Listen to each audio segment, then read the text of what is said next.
Magandang umaga mga bata! Ako nga pala si Binibining Ibarita at ako ang iyong guro sa aralin na ito. Bago natin simulan ang ating aralin, maaari bang tumayo ang lahat para sa ating panalangin? Binibining Andrea, maaari mo bang pangunahan ang ating panalangin ngayon? Maraming salamat, Binibining Andrea. At Binibining Aquino, maaari mo bang itala sa isang buong papel ang mga lumiban sa araw na ito? At ipasa sa akin pagkatapos ng ating klase. Maraming salamat. Muli magandang araw sa inyong lahat. Bago natin simulan ng ating bagong aralin, maaari nyo bang sabihin kung ano ang tinalakay natin noong nakaraan? Magaling! Maraming salamat. Ngayon, may isa akong word search dito. At kailangan ko ng dalawang estudyante para answeran ang ating word search. Binibining Gitalia at Binibining Papeleras, maaari nyo ba kayong tumayo para sagutan ang ating word search ngayon? Maraming salamat sa inyong partisipasyon, Binibining Gitalia at Binibining Papeleras.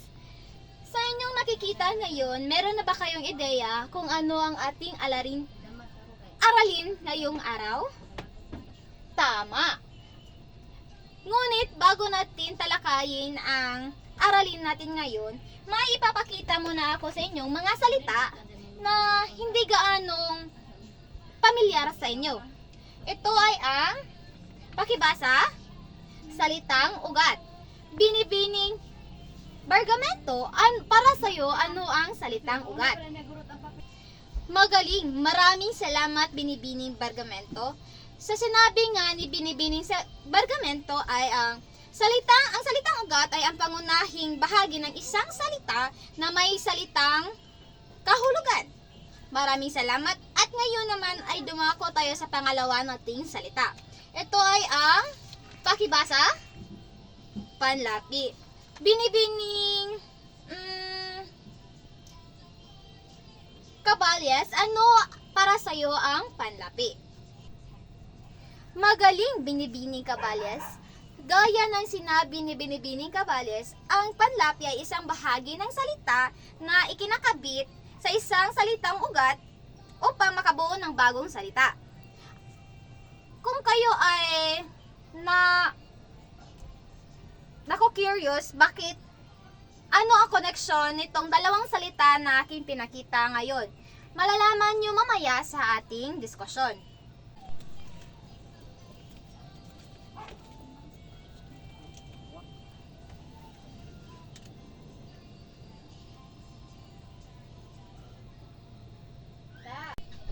Ngayon naman, dumako na tayo sa ating aralin ngayong araw. Pakibasa, magaling. Ang morpolohiya ay isang pag-aaral o pagsusuri sa mga morpema ng isang wika at pagsasama-sama ng isang salita. Ano naman ang morpema? Ang morpema ay ang pinakamaliit na unit ng salita na nagtataglay ng kahulugan. At may dalawa itong morpema, ang malayang morpema at di malayang morpema. Halimbawa nito ay ang maganda. Mamaya malalaman nyo kung ano ang malayang morpema at di malayang morpema. Ngayon naman ay dumako tayo sa anyo ng morpema. Ang unang anyo ng morpema ay ang morpemang ponema o makabuluhang tunog.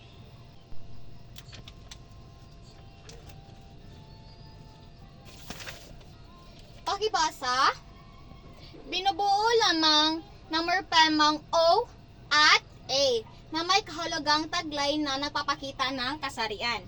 Ibig sabihin, ang ponemang morpema ay nagsasaad ng kasarian ng isang tao. Ang letrang O ay para sa kasarian ng lalaki. At ang letrang A para sa kasarian ng babae. Halimbawa nito ay ang doktora o doktor, senyora at senyor, profesora at profesor. Naiintindihan ba mga bata? Ang ikalawang anyo ng morpema ay ang morpemang salitang ugat. Maituturing itong malayang morpema dahil nakakatayo ito ng mag-isa. Minubuo ito ng mga morpemang may taglay na kahulugan kahit walang panlaping nakakabit. Halimbawa nito ay ang dagat, bata, talon o sulat. Dito, sa halimbawa ay hindi na natin kailangan ng panlapi para mabigyan ito ng bagong kahulugan. At gaya ng sinabi ko kanina, malalaman natin kung ano ba ang malayang morpema. Ang malayang morpema ay isang salita na hindi na kailangan pa ng karugtong dahil nakakatayo na ito ng mag-isa. Ang pangatlong anyo ng morpema ay ang morpemang panlapi.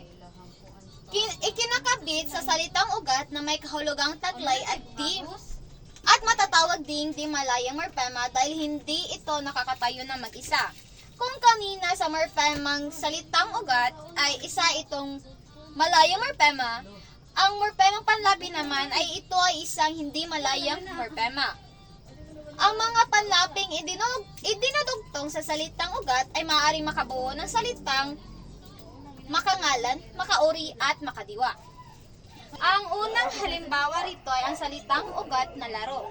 At ang ating panlaping idudugtong sa salitang ugat ay ang ma. At kung ito ay ating pagsasamahin, ito ay magiging maglaro. At ito ay nakabilang sa makadiwa. Ano nga ba ang makadiwa? Binibining tiyan, ano nga ba ang makadiwa? Magaling. Ang makadiwa ay nagsasaad ng kilos at galaw. At kung isasalin natin ito sa isang pangungusap ay gustong maglaro ni Teresa ngunit marami pa siyang aralin na gagawin. Nasaan doon sa pangungusap ang makadiwa? Binibining himar? Magaling ang maglaro. Ngayon naman ay dumako na tayo sa pangalawang halimbawa. Ang ating salitang ugat rito ay ang sipag. At ang ating panlaping idudugtong ay ang ma. At kung ito ay ating pagsasamahin, ito ay magiging masipag. At ito ay nakabilang sa makauri. Ano nga ba ang makauri? Binibining Barbarona? Magaling. Ang makauri ay naglalarawan. Kung isasalin natin ito sa isang pangungusap ay masipag mag-aral si Ana. Nasaan sa pangungusap ang makauri? Magaling. Ang salitang masipag. Ngayon naman ay dumako tayo sa pangatlo nating halimbawa. Ang ating salitang ugat ay ang ama. At ang ating panlaping idinugtong ay ang mag. Kung atin itong pagsasamahin, ito ay magiging magama. At ito ay nakabilang sa makangalan. Ano nga ba ang makangalan? Ang makangalan ay naglalarawan ng pangalan ng tao, hayop, pook o lugar at iba pa. At ang ama ay isang pangalan. Halimbawa, magbigay tayo ng halimbawang pangungusap. Sino Roberta at Roberto ay magama. Nasaan sa pangungusap ang makangalan? Magaling. At ito na ang dito na tayo magtatapos sa ating diskusyon. Kung talagang nakikinig kayo sa aking diskusyon, ay magtatanong ako ng mga katanungan. Binibining Rojas, ano nga ba ang tatlong uri ng morpema? Magaling. Binibining Antido, ano nga ba ang morpolohiya? Magaling. Binibining Bacalso, ano nga ba ang morpemang salitang ugat?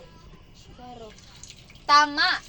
Dahil alam niyo na kung ano ang morpolohiya at ang mga anyo nito, Maaari ba akong magtanong ng isang katanungan lamang? Maaari bang tumayo, binibining babatuan? Para sa iyo, binibining babatuan, bakit mahalaga pag-aralan ang morpolohiya at ang mga anyo nito? Tama. Mahalaga ang pag-aralan ang morpolohiya at ang mga anyo nito dahil nagbibigay ito ng mas malalim na pag-unawa sa istruktura ng wika, lalo na sa pagbuo ng mga salita. Ngayon naman ay dahil alam niyo na talaga ang ating aralin ngayong araw ay may aktibidad tayong gagawin. Hahatiin ko kayo sa 6 na grupo at bawat grupo ay may 8 miyembro. Ito ay inyong gagawin. Gumawa ng isang maikling kwento na ipapakita ang mga anyo ng mga morpema. Maliwanag ba? Magaling. At para sa inyong takdang aralin, nag-research ng mga uri ng morpema. At isulat ito sa kwaderno at ipasa nyo ito sa susunod nating pagkikita. Maliwanag ba? Magaling. Handa na ba kayo? Dahil alam nyo naman talaga kung ano ang aralin natin ngayong araw ay kumuha ng isang kaapat na papel para sa ating pagsusulit.